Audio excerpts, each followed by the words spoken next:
Another noisy night in the metro area with storms setting off lightning and a little bit of hail right now. This was Crystal's view of the lightning from Brighton. Didn't turn out to be anything severe, just a little free water for everybody, a little light show. Those scatter storms are picking up though tonight. We think that we're going to wake up to clear skies, or at least that's what Danielle Grant thinks, and we just defer to her. Yes, we will wake up to clear skies, you guys. It's going to be a great start to our Tuesday as we, yes, capitalize on all of this free water that is pushed through. You probably saw some gusty winds as well with those thunderstorms, but they were tracking in from the northwest, quickly moving off to the southeast. And tonight, we still have a few of them out there on the radar this evening, along with a lot of lightning, but everything should be clearing out, I would say, by about midnight. As we zoom in and around parts of Douglas County, right there around Monument Hill, picking up the heaviest rainfall as we speak. Plenty of lightning too. I'll zoom out and right there around I-70, just south of Lyman, still a good band of thunderstorms cruising to the southeast. Southeastern Colorado also picking up on some nice rain. But again, like you said, nothing severe, just the way we like it. Here's our futurecast. 11 o'clock this evening, showers primarily south of downtown, perhaps a few lingering up in the foothills. But overnight, again, after midnight, everything really clears out. And tomorrow morning, 7 a.m., we are back in business with all that sunshine. We're looking good. Lunchtime, maybe a couple of isolated showers up in the foothills. Otherwise, we are good to go. Highs tomorrow sitting in the lower 80s. So again, tonight, all the thunderstorms, they'll be moving out, allowing for some fresh air. Open up the windows, soak it in. The sunshine is back on Tuesday, but some strong winds rolling midweek. I'll be tracking the latest and showing you that 7-day forecast when I see you back here in about 10-15 minutes. Thank you, Danielle. It's been 1 year since prosecutors could start charging someone for sharing a fentanyl pill to kill somebody. More than 1,000 Coloradans have died due to fentanyl since that law took effect. But only 17 people have been charged with the crime. 9 News reporter Kelly Rinke explains why. We have to have some way to actually hold accountable the worst actors. District attorneys asked lawmakers for help. They couldn't charge someone for handing out a deadly fentanyl pill until last summer. Well, when I worked to get this law passed, I said we needed a tool to go after the dealers who were distributing this poison in our communities. Democratic DA Brian Mason in Adams County has filed 2 cases for distribution resulting in death. Since the law took effect last year, 17 people across the state have been charged. Feels small when 1,010 people have been killed by fentanyl in that same time. That number, it honestly doesn't surprise me. Does it reflect how many dealers are actually distributing fentanyl in the state? No. But it certainly reflects us using the tool to try to go after the ones where we can prove that they were the distributors that caused death. Finding the proof, Mason says, is really difficult. After a death, it's taken district attorneys from 1 week to 10 months to file charges. And so we have to use as many other means as we can. Text messages, phone calls, if there's video surveillance, ring cameras, things like that. These cases are very resource intensive and law enforcement is burdened across the board right now, so finding the right amount of resources to put into these cases is a challenge. Mason says he's had to turn down cases because there just wasn't enough evidence. Even though it's not used a lot, he believes this charge is a tool prosecutors need. We have to have a disincentive for drug dealers to be distributing this poison. To see some changes to the law that he pushed for. Right now, he can only file charges for a death if it involves fentanyl, but he would like to see this expanded to other drugs as well. Yeah, I think sometimes we just assume, oh, well, why go ahead and do this? It's so complicated to get that really charge. Complicated, and it's also figuring out, did they die of fentanyl or was it a mixture of a drug, and then finding out, did this person actually give that person the pill? It has to be very specific, and clearly investigators are having a hard time finding that evidence to bring up more cases. Yeah, no doubt. Thank you, Kelly. Police in Denver arrested 6 people after a road rage shooting that led to a police chase, hostage situation, and ended with officers shooting a man. All this happened Friday night. It wasn't until today that police sorted out the arrests. Denver police say it started Friday night around 5:30. A driver called 911 saying somebody was shooting at him on I-25 near Colfax. No one was hurt there.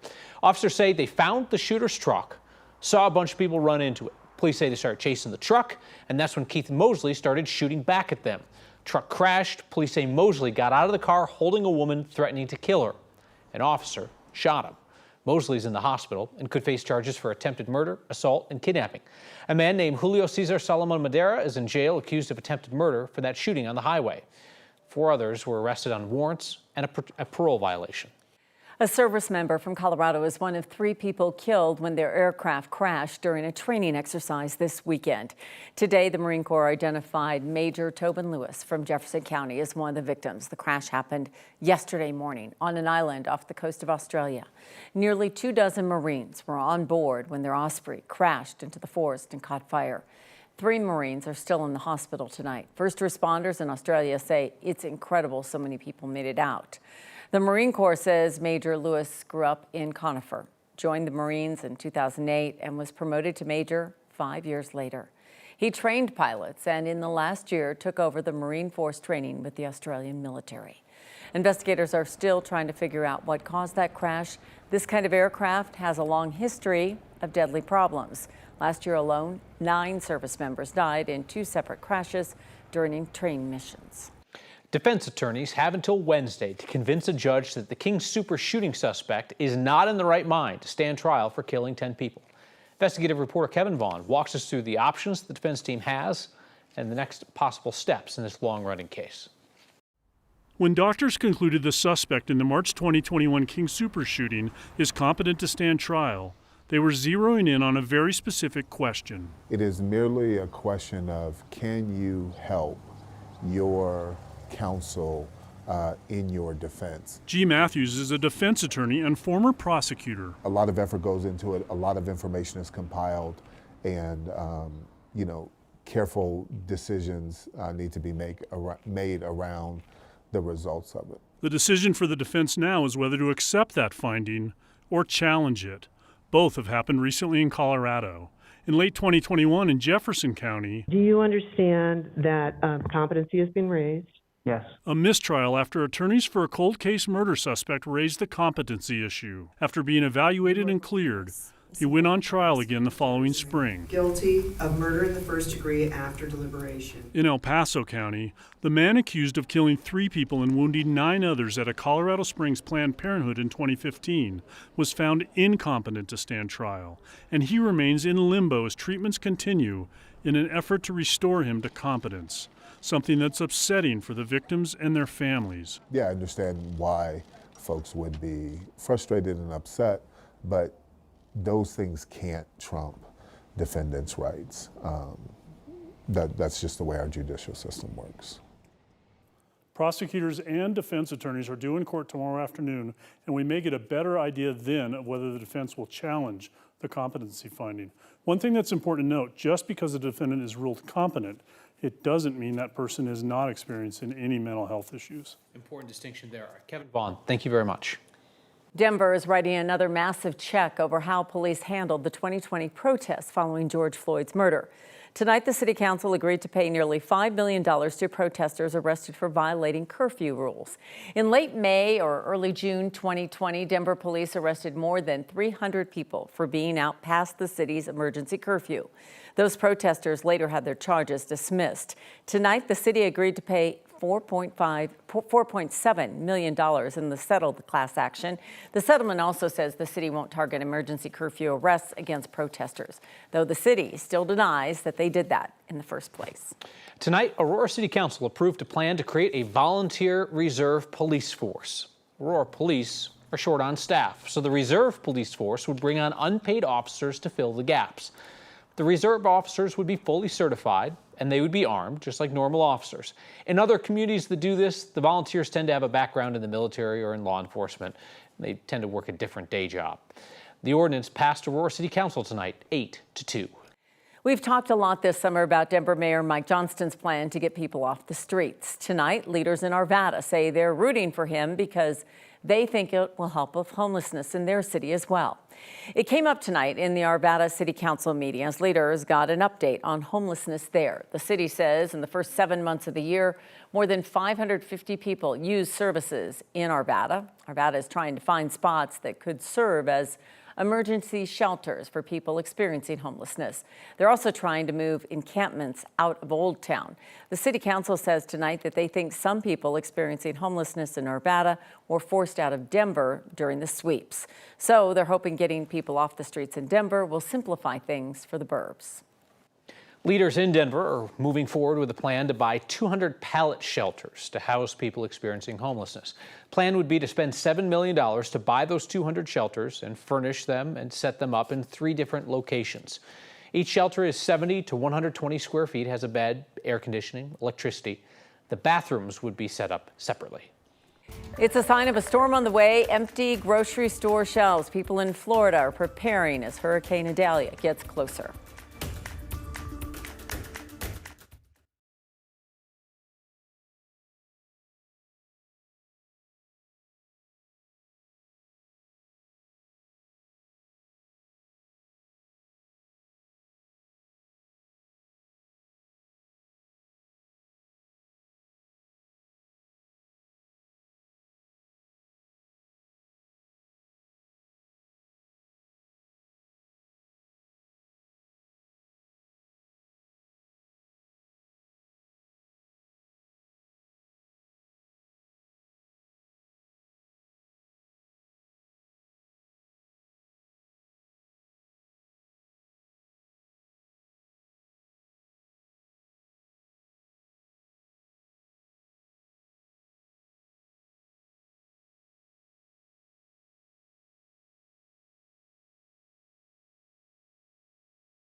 There's a state of emergency across Florida tonight, with Tropical Storm Idalia expected to reach hurricane strength in the next 2 days.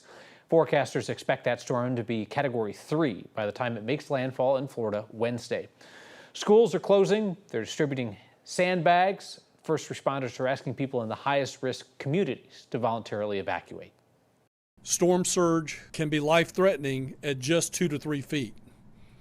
Some of these areas are going to experience storm surge well over 7 foot. There's not a person in this room that's over 7 foot tall. The storm is expected to hit some of the same places hammered by Hurricane Ian last summer. Emergency managers are telling people to pretty much guarantee the fact they'll lose power this week. The state is activating the National Guard, and utility companies are sending extra crews to Florida ahead of the storm. Nasty situation, Danielle, but plenty of warning. Absolutely. And really, it's going to be the next 24 to 36 hours that we see this tropical storm really gather some momentum. We have incredibly warm waters out there, plus the upper level winds relatively weak. So the slower the speeds, that really allows these storms to kind of gather, strengthen, and then plow on shore. Look at this. 1, 2, potentially a Cat 3 when it makes landfall early Wednesday morning, and then it's going to cruise across parts of Georgia and through the Carolinas before pushing back out into the Atlantic by Thursday morning. Again, we'll be keeping a close eye on that. Not really impacting us here in Colorado, what we have been dealing with tonight. So wild thunderstorms that have been cruising through, giving us some nice rain, some wild winds out there, and then of course the lightning too. Back behind the storms, Wow, Dale capturing this awesome shot of the sunset, just kind of lighting up the night sky. This evening, I still have been monitoring a few lightning strikes in the far off distance. Haven't seen much here in downtown. Temperatures this afternoon, slightly below our average, but not bad. Low 80s as we wind down August. We're kind of feeling good out there. Low 90s in Lamar with 60s and 70s through the mountain areas. Tonight, we're cooling things off though, down to 58. Winds out of the south-southeast. Those have backed off tremendously from earlier this afternoon, about 5 to 10 miles per hour. Nice to see. As we look on the radar this evening, again, all of these storms cruising in from the northwest, zipping off to the southeast, and most of the action is now south of I-70 toward Monument Hill. Still a good dose of lightning as well as some heavy rain showers moving closer toward Colorado Springs, and then just to the south of I-70, Lyman moving into Lincoln County. Folks out there getting a good round of rain. Further into south central Colorado, La Junta, Kim, looking at some nice rain showers passing through. All of this really is going to be moving out within about the next 2 hours or so. Tonight, partly cloudy skies here in Denver as these storms are rolling off to the southeast, and our temperatures should be falling into the mid to upper 50s overnight. Even cooler, however, up in the high country, starting to feel maybe a perhaps change in the seasons. We saw that cold front cruise through earlier this morning. That allowed our temperatures to be relatively on the cooler side. We should be sitting in the mid to upper 80s. This ridge of high pressure, however, is going to dominate the weather pattern looking ahead toward the rest of the work week. So we're looking back into plenty of sunshine around here. And of course, that means a bit of a warm up too. Futurecast by about 10, 11 o'clock, all the showers, thunderstorms kind of winding down. Tomorrow morning, we'll wake up to plenty of sunshine out to the western slope, here around the Denver metro area, off to the eastern plains. You're going to be good to go. Soak it in while you can. And again, those thunderstorms, they're going to be minimal. Maybe a couple popping up in the foothills. Otherwise, everyone really stays dry. Temps tomorrow, again, back into the mid 80s we go. Finally, getting a nice break across the central plains from all of that heat we had to deal with last week. Now, eyes kind of out to the west coast, where they're going to be looking at highs in LA close to 90 degrees. Tomorrow here in Denver, back to the mid 80s, mostly sunny skies out there. Should be a nice one. Winds will have a bit of a breeze coming our way, but not nearly as windy as what I'm anticipating for us on Wednesday. Highs returning to the 80s along the eastern plains, 69 in Winter Park with mid 90s further out to the west in Grand Junction. About 83 in King, Carrollton, Arvada, Broomfield tomorrow afternoon with low 70s in Grand Lake and through Estes Park. So here is how our 7-day forecast is shaking out throughout the rest of the work week. Back to the mid 90s we go. Wednesday and Thursday, storms are going to be isolated on Friday, may even linger into the weekend, but overall I anticipate us staying dry here in Denver. If you have any Labor Day weekend plans, I think you should be good to go. If you're going to be out there at the pools, awesome, because we should have plenty of sunshine, you guys. I can't believe is this the unofficial end to the summer season already? Yeah, it flew. It did. It This year always was does. really fast. I think it, in part, was all that rain that we saw in Yep, June. it felt like it was a late start. Yep. Yeah. June. Too So quick. soggy around here, but I don't know. We'll see. September always kind of, we turn up the dial. We get a couple of 90-degree days. We'll see. We love some September. Okay, Yes. thank you.